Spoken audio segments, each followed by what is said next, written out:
All right. Hello, everyone. It's so good to see you here today.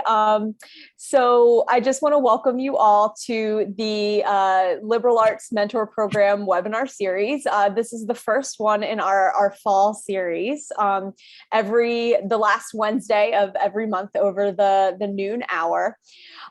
So with the semester at Penn State, it just started on Monday, which is very exciting. We're back on campus. So we're going to kind of go along with that theme of the semester beginning and everything kind of starting anew. We're going to be talking today about fall career trends and programming. And we're so lucky to have Katie Wysocki, our Assistant Director for the Career Enrichment Network, with us today to talk about this important topic.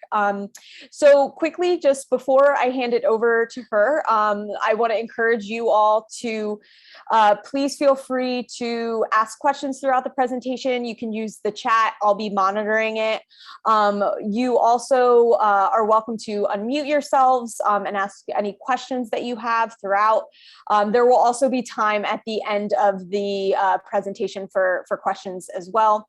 And the webinar will be recorded and posted on our YouTube channel, which I will direct you how to access that at the end. So with that, I will turn it over to Katie. Thanks, Lauren. Thanks for having me. As Lauren said, my name is Katie Wysocki, and I am the Assistant Director at the Career Enrichment Network.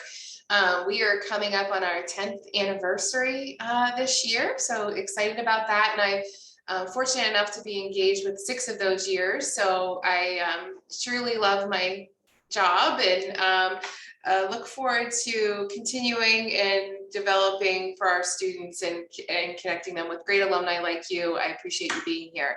So I'm going to share my screen. As Lauren said, we are back in the office and trying to get technology to work in this setting. I had it down at home, so we just need to make it work here. So today I'm going to talk a little bit about, as Lauren mentioned, those career trends. I appreciated her asking me to do this because it allowed me to do my own research and make sure I was up to date. A little bit about the terminology career readiness, and then of course our office, and just helpful reminders for the resources we have available for our students, for you to be sharing with them, and then some upcoming events that we are providing our student body this semester. Please feel free to interrupt me, interject your own experience or comments throughout. I truly want this to be an informal setting and just share some resources and potentially answer some questions. So when I set out to look into what the career trends are, there's this, much of it has expedited because of the pandemic, of course, and we've been pushed into the future based on that, and in a direction that I anticipate we were headed, but not that quickly, when it comes to technology and remote working and connecting on the virtual platform. What I wanted to find is how our liberal arts students are fitting into these current trends, and that comes down to these soft skills, these transferable skill sets. Our liberal arts students, we have 50 plus majors, we have almost 6,000 undergrads, and they can do a lot of everything, and they're not aware of that.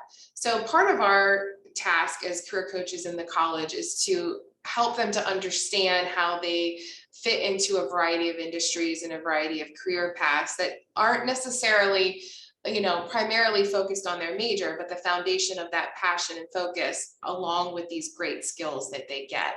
And I see this as a win for our liberal arts students that, there's currently more of a push for, these soft skills. As we move into the age of technology that is taking over a lot of the workforce, there still will be that need for social and emotional intelligence and how we're working with people. So I think this is just a great encouragement for our students to be showing them that these skills are definitely important, not only in the hiring, but when an employee isn't meeting the task at hand and are removed from positions. It's not necessarily that they don't know how to do that technological aspect, but they're not communicating well, or they're not organizing, or they're not problem solving. So these are all important skill sets, and I'll have a few listed here in the next pages. So why do they matter? There's a couple studies here, and I shared with Lauren that I'm very comfortable with sending you all the PowerPoint. So I've hyperlinked out to some of these direct studies, so you have those resources available. But why do they matter? A recent study with Boston College, Harvard, and Michigan have shown that by providing training in communication as well as problem solving, it's not only boosting productivity and retention, but it's also engaging in the company's ROI at 250%. So it's an investment on both ends of keeping the employees, training them to do well as encouraging the productivity of the company. Those soft skills, the Oxbridge Academy shared 5 key reasons. I thought these were pretty important for our kiddos here in liberal arts. You know, hard skills are useless without soft skills. Soft skills are more difficult to learn and therefore more valuable. Part of my role in the Career Enrichment Network is engagement with employers. So I'm bringing them onto campus or virtually, or having them share internships and jobs. They're doing professional development workshops with our students. And I work with tech companies, you know, like Oracle or Qualtrics, who are coming to me and saying, you know what, Katie, I can teach the coding, I can teach the tech skills, but I can't teach the customer service or the communication or the problem solving, being able to pivot, all those keywords that have come out of the pandemic that, you know, truly are important, and ones that we're seeing our students, whether it be a political science course or women's studies, they're learning to work in diverse organizations with diverse people, to communicate successfully, to provide empathy and understanding and problem solve, whether that be analytically or emotionally. So I think, you know, they really are fitting into these areas. So workplaces are very collaborative these days. They're doing that in the in the classes as well. Soft skills such as empathy and sense of humor improve customer service, as I mentioned. And, you know, while AI is very prevalent, and I would never not suggest to our liberal arts students to collaborate their experience with tech and add some kind of tech skill if possible. I do say that those human characteristics can't be replicated, you know, within that computerized automation. So things to share with our students. I mentioned social and emotional skills previously, but you know, work is changing, but in a hard world, it's our human soft skills that will matter most. Your pictures were in the way. General list just to think about. These are the transferable skill sets we're supporting our students and recognizing from their experiences, whether that be part-time jobs, volunteer, leadership, the classroom. What are they engaging in? How can we articulate that on their documents to support these keywords within their application process, and think about how they can then market themselves in an interview setting in these different areas. You'll see that those soft skills of 2021 are still coming up in the skills of tomorrow. Of course, as I mentioned, that balance of technology as we go forward is important, and incorporating that in can be key. There are companies out there like Capital One who have their own university per se, where they're hiring on non-tech students and teaching them how to code, but they're bringing on those foundational soft skills that they're seeking, and then teaching them those hard skills. So just thought I would share that with you. My idea is when you're working with your students and your mentees to understand they don't always see these skills as marketable. They don't always see these as the highlight in the interview, when in reality, they tend to be some of the top keywords in the job descriptions or the internships that they may be applying for. in all my research I've done, surprisingly or not surprisingly, creativity has come up repeatedly. Innovation has come up repeatedly. So just the idea of being able to think outside the box, to adapt and be able to keep up with the times is very important in all industries. I mentioned in the agenda this idea of career readiness. If you've been on a session with Dean Lang, he enjoys this word. He says this. It's definitely trending across career services and what we're doing. And Lauren and I are working together to talk about life design and other ways to incorporate language and simplify it for our students so that they recognize how to do it and what it is. As you can imagine, those companies we talked about are looking for those soft skills because they want to increase their ROI, but our students and their parents, or wherever the money is coming from, are also looking for that ROI. And as we move forward, that's coming back to our office. That's coming back to career services and how we support them, because obviously many are deciding checking the box of their investment based on what they do post-graduation. So how can we support them now to do that? NACE is the National Association of Colleges and Employers. This is the professional organization that we as a staff and most of career services engages with for current trends and hearing about what best practices and what's going on throughout higher ed in career services and in employer recruitment. They have gotten together a group of both employers and universities across the country and come up with these 8 career competencies to kind of outline what this career readiness means. So we are looking to integrate this into our work as we plan for the fall and the future. The College of Liberal Arts is going through a branding revision of our website. So we're also thinking about our future website and how to reach our students, as well as, you know, their individuals that are involved in their decision making, whether that be parents or family, friends, what their support system is to understand their investment in their major within the college. So a little bit about that there. Hey, Katie. Yeah. Just a question on this, on the Sure, Randy. Career competencies. Mm-hmm. I think they're really important. I certainly look for them as a hiring manager. A lot of these are critical to what I look at when I have somebody maybe that doesn't have the technical background that a job requires. Mm-hmm. And it's great that the college is thinking about, you know, this as a positioning strategy. Mm-hmm.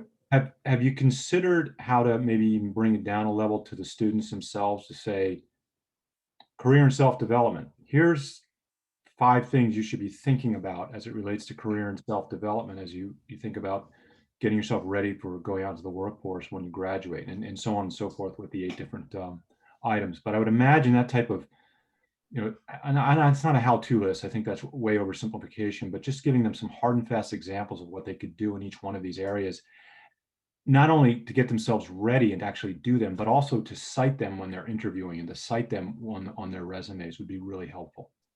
Yeah, all great points. And I absolutely agree with you. I think students, while I want them to encourage their soft skills, they need hard facts, right? They want, I appreciate you telling me I need this, but how do I get it? And yes, we're looking to incorporate, NACE has provided these logos. So we're looking to incorporate them into the marketing, understanding, having a source where all the definitions are, but then also associating them with examples of how they could do that. That leadership can come through a student organization, you know, that teamwork could come in a part-time job, you know, just recognizing where they can come from. The other discussion I've had lately with our communications coordinator is, you know, and I heard this at a conference this summer, as a career professional, I recognize what they should be doing from year to year, what the first year should look like, what the sophomore year should look like, junior, and so forth. But they don't necessarily know that maybe they should be starting to network or be involved in alumni mentor program, or they should go to fall career days to see what it's like when they're ready as a sophomore or a junior. Or maybe I shouldn't join 50 clubs and orgs. Maybe I should only join 3 and be a leader in one of them, you know? So one of the other tasks that we're looking at as well is identifying strategies for each year that we can then communicate with the students for them to understand more. What should I be doing? Where should I be going? And obviously incorporating that into the package of career readiness here. Yeah, just one other thought on it. I think the hard and fast bullet points, if you will, here that a student can bring to any type of interview, whether it's employment or grad school or anything else that's relevant. Obviously, you want to have the bullet points, but there is a soft skill there, and it's the ability to communicate that either verbally or in a resume. And I know when I've worked with mentees, it's like, okay, tell me about that internship. Okay, now this is how I think maybe you want to position that, because that's just as important as doing it. Again, I think you got a combination of hard and soft skills with this type of stuff, but it's just so incredibly important. Absolutely, totally agree. You know, and we're working with students of all levels, of all experience, and you know, we have the first year student that already had an internship that's ready to take on the world, and we have the senior who's graduating who really not sure why they picked the major that they picked. So, you know, it's a diverse. I love working in liberal arts because obviously every student is so different and their experience is different and their trajectory is very different. But we need to find some common ground. And you're right, having solidified plans and focusing on this, I think will be helpful to move them forward. Real quick, Katie, before you move on, I have a comment in the chat from Paul that says, would adaptability be a relevant competency? It's helped him many times since graduating. So I'm just wondering your thoughts around that. Absolutely. I think this is one of the key skill sets that have emerged from the pandemic. I think that the ability to problem solve, to change with the environment around you, with the leadership role. Obviously, everything is touched by politics in some way. You know, being able to adapt and understand your mission and goals and bring in those, you know, the social and the emotional intelligence to understand how not to overreact. And, you know, it's a balance, right? So I have it in a couple slides forward, but commonly our employers are telling us that they're asking students how they responded to the pandemic. How did they adapt? While I'm sure they're curious and concerned about how they handled that, they're more curious and concerned of how they will handle that in the role, right? And how they will adapt. And you know, I've shared with students at this point that, you know, excuses aren't, we've all handled it differently. We've all had unfortunate times, and some have had it more severe than others. But this isn't the time in an interview to say there wasn't anything available, I didn't do anything, I'm waiting for it to get better. It's the time to say I adapted, you know, I read professional journals, or I used LinkedIn as a networking tool and did informational interviews, or I volunteered at the local food bank because, you know, that's what was needed, or, you know, so yes, it is so key right now in any industry, for sure. For sure. And Thank you. Will definitely be an interview question at some point in time. Awesome. Thank you. Yeah, thanks, Lauren. The last piece, as we know, this generation is very much influencers and engaged with social media. And I thought this interesting just to share that, you know, employers are truly factoring in social media into not only the application process, that screening process, you know, their job in the present time. So 70% screen candidates via social media. This isn't so different. We've heard this. We've been telling students to clean it up and make sure they if found well. We encourage people to be using LinkedIn. It's a great way to connect and network and be found, obviously, by those seeking candidates for opportunities. the tricky thing I thought was curious and very contradictory is that 20% expect candidates to have an online presence and are actually concerned if they don't. So because of the age we're in, depending on the industry you're in, the importance will be higher or lower. They are concerned if you don't have one, and wondering what you're hiding. So there's a flip side to everything, and something obviously as we work with students and as you communicate for them to be aware of. There's also those that have lost their jobs because of what they've posted on social media, and it has affected them through, retention of their position. So just some things to be thinking about as we trend into the next year. Some of the things that we are seeing when it comes to the career coaching side of things with a resume, interviewing at jobs, just a few hints. This is something I had last time I did this presentation, was that students are adding experiences and they're noting that they were canceled by COVID.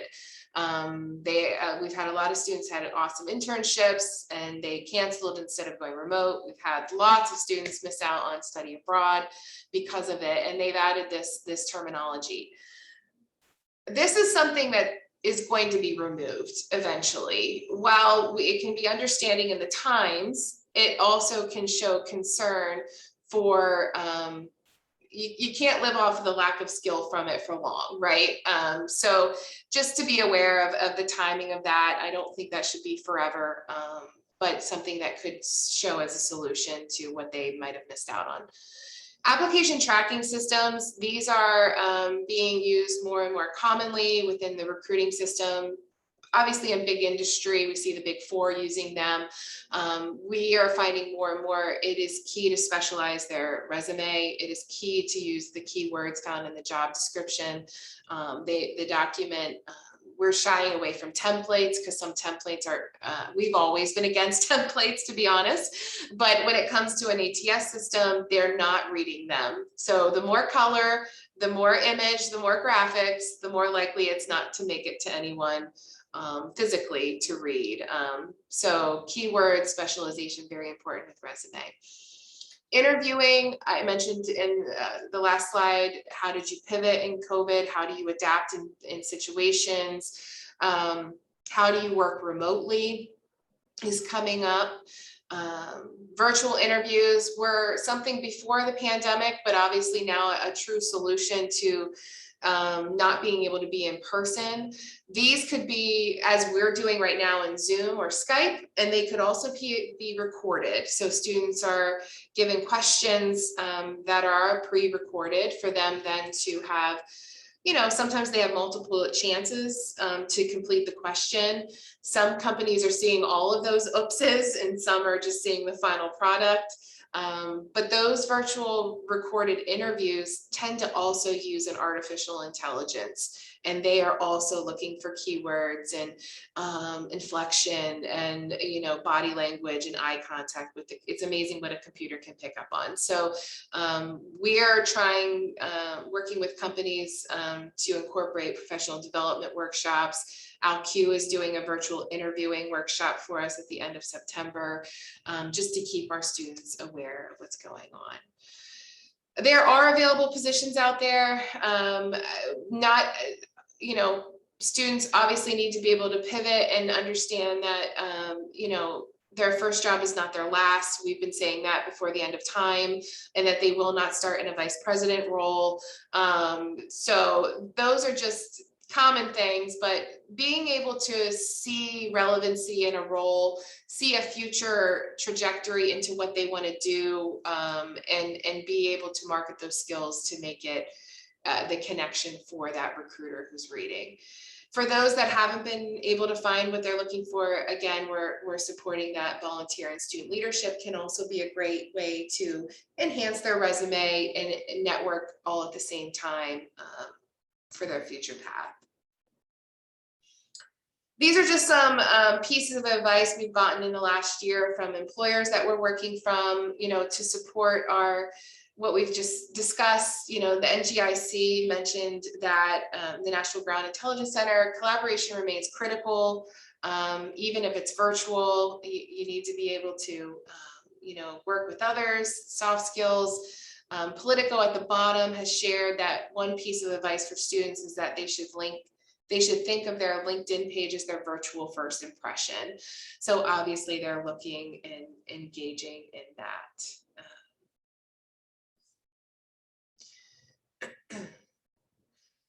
So the network, the Career Enrichment Network, where Lauren and I are at, specifically for our liberal arts students, we are doing all these things. So helping them to find opportunities, career coaching, exploring resume and cover letter review, interview prep. We work in student abroad, study abroad. We have a global experiences coordinator who works directly with global programs and helps faculty to create embedded programs.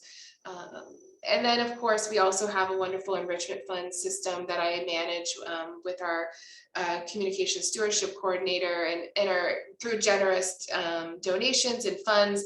In a good year, we give out over $500,000 for students to support these enriching experiences to obviously encourage these career competencies. So it's a great package for them. In COVID, we had created a website to navigate the resources of that. We are working on upgrading that and incorporating the competencies. Still a work in progress. As you can imagine, our IT department is backed up with us all coming back to work on campus, and none of our computers are working. So that is a work in progress, but it currently is a resource too you could share with your students. I mentioned what we're doing. Everything we do has a virtual component to it currently. We are working in a hybrid work schedule in the office, but primarily our career coaching and all of our events are virtual. We do have the opportunity for in-person if students would like to request it. For the events, we've gone in the virtual path because it's been really great to engage with alumni and employers that may not be able to come to campus. Sharon and Kevin and I met for the DC event back in the spring and in the midst of a pandemic. And it was a great event, even virtually. Our employers, some of them are not, as you can imagine, current trends. Some of them are not allowed to recruit or travel. Some of them their budgets have changed and they may never come back to campus, and while others are doing their best to go everywhere they want to. So it's just a consistent and accessibility, being able to look at the fall in a virtual setting. We will be offering our Lunch and Learn series and our career conversations, alumni career conversation series throughout this year. These are our two foundational events. I think I have 12 other events planned for September. So there's plenty of things out there if your students are interested in joining us. These are the topics we're looking at. We have a great partnership with the Alumni Mentor Program, and the mentors are supporting us in our career conversations through the semester. We've invited mentors to join us for those, and look for ideas for the spring as well if anyone's interested. Fall Career Days, the big fair on campus. This has come ebbed and flowed in decisions, but it is a hybrid model this year. Tuesday will be in person for full time, and then Wednesday and Thursday will be virtual, and that's where the internship day will lie. So helpful information for your students. If anyone's interested, Alumni Career Services is always available for alumni who are doing a change of career or a change of position or exploratory, a great resource, and they have some really awesome webinars to engage with as well.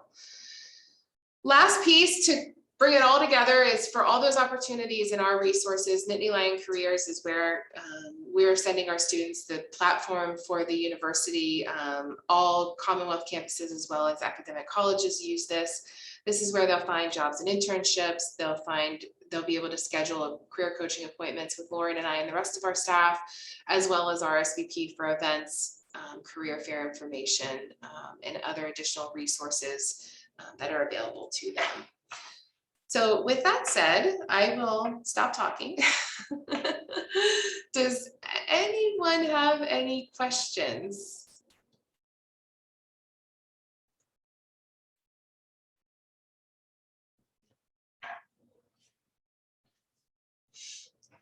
Well, thank you for letting me join you.